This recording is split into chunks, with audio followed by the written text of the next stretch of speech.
Assalamualaikum warahmatullahi wabarakatuh. Nama saya Firza di Telegram Permana dengan nomor induk mahasiswa 2020 06516030 akan membahas tentang tata kalimat bahasa Jepang.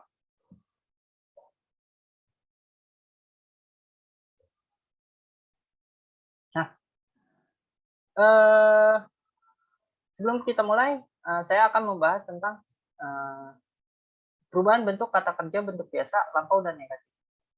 Nah, dalam bahasa Jepang itu kata kerja dapat berubah sesuai dengan situasi dan waktu pembicaraan. Situasinya itu dibagi dua, yaitu situasi formal dan situasi informal. Situasi formal itu biasanya dalam kalimat eh, polanya itu berbentuk mas, maseng, maseng desta, des, dewa arimaseng, desta, dan dewa arimaseng desta. Sedangkan situasi informal itu kalimatnya biasa digunakan dalam sehari-hari dengan lawan bicara yang sudah dikenal seperti teman. Nah, pola kalimatnya itu biasanya menggunakan kata kerja bentuk kamus. Contohnya itu ada iku, kau, oyobu, dan kaku. Sedangkan bentuk negatifnya itu ada bentuk nai yang berasal dari maseng. Contohnya itu ada ikanai, kawanai, oyoganai, dan kakanai. Bentuk lampaunya itu bentuk tak berasal dari masta. Contohnya itu ada ita, kata, oyoida, dan kaita. Nah, dalam bentuk perubahan kata kerja itu dibagi menjadi 3 grup, yaitu ada kata kerja grup 1 yang isinya itu ada u, su, ru, ku, bu, mu, bu, dan su. Nah, setiap setiap kata kerja ini memiliki perubahan yang berbeda-beda. Misalnya kata kerja yang belakangnya itu ada utsuru, itu berubahnya itu jadi tak, tak. Nah, contohnya itu ada kau, kau itu jadinya kata. Nah, sedangkan ku itu ada ita. Contohnya itu ada kiku, kiku. Nah, kiku itu berubahnya jadi kita. Nah, cuman pengecualian nih untuk bentuk iku. Nah, iku itu berubahnya jadi ita, bukan ita. Sedangkan gu itu oyogu berubah jadi oyoida. Mu, bu, yomu, terusnya asobu berubahnya itu jadi yonda dan asonda. Terusnya ada su yang kata kerja itu contohnya itu hanasu berubah jadi hanasita. Sedangkan kata kerja grup 2, nah kata kerja grup 2 itu mudah dihafal. Contohnya itu kata kerja seperti taberu, okiru, dan miru. Nah, cara merubahnya itu ru-nya itu berubah menjadi tak. Misalnya taberu menjadi tabeta, okiru menjadi okta, miru menjadi mita. Gitu. Sedangkan kata kerja grup 3 itu cuma ada 2 kata, yaitu suru dan kuru. Perubahannya itu berubah menjadi sita dan kita. Nah, setelah belajar perubahan bentuk kata kerja, sekarang kita akan mempelajari pola kalimat takotoga arimasu. Nah, takotoga arimasu ini yaitu pola kalimat yang mengungkapkan sesuatu yang sudah pernah dilakukan pada waktu yang lalu. Nah, pola kalimatnya juga berfungsi untuk menyatakan pengalaman. Misalnya itu watashi wa Tokyo e kita kotoga arimasu. Yang artinya itu aku pernah pergi ke Tokyo. Setelah itu kita belajar pola kalimat tari atau tarishimasu. Pola kalimat ini untuk mengungkapkan kebiasaan dan mengangkat beberapa aksi namun tidak dilakukan secara berturut-turut. Contohnya ada maibang nihongo wo benkyou shitari ongaku wo kitari shimasu. Nah, artinya itu tiap malam aku belajar bahasa Jepang atau mendengarkan musik.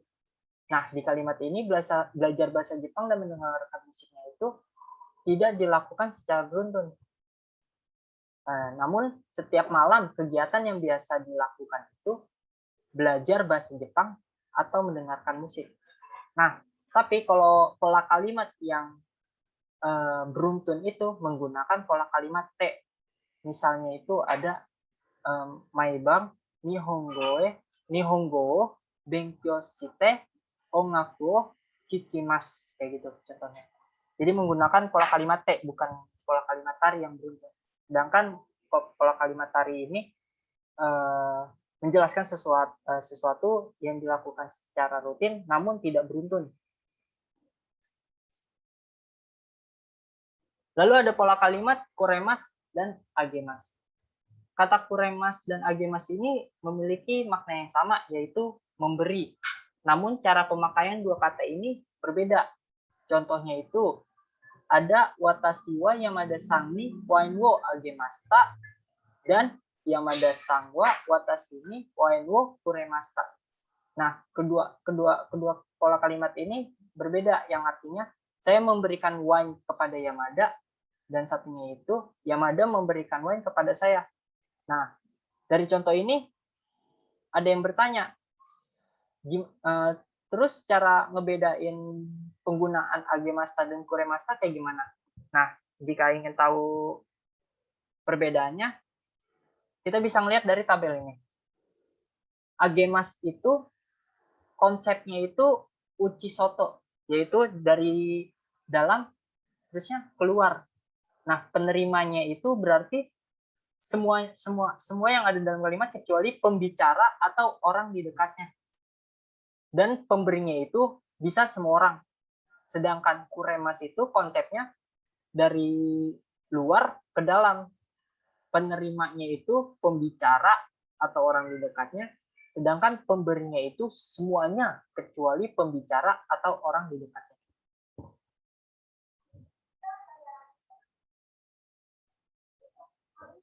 Nah, setelah kita belajar tentang pola kalimat memberi, sekarang kita akan belajar tentang pola kalimat menerima, yaitu moraimasu. Contohnya itu ada watashi wa Yamada san ni ryoko no sashin wo misete moraimashita.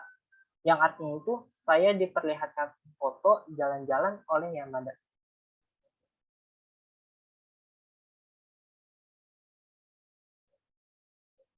Nah, lalu kita akan membahas pola kalimat tara. Nah, pola kalimat ini berfungsi untuk mengandaikan seperti kalau, maka. Nah, terus setelah kata tara dilanjutkan dengan kalimat ekspresi suatu keinginan, harapan, ajakan, permohonan, dan lain-lain. Contohnya itu ada jika enggak imadatara UNJE asobini ikimasenka, ya. Yang artinya itu jika Anda punya waktu, maukah pergi bermain ke taman hiburan? Jadi setelah kalimat tara langsung diberikan kalimat ekspresi keinginan, harapan, ajakan, permohonan, atau yang lain. Berikut pembahasan materi saya, kurang lebihnya mohon maaf. Terima kasih.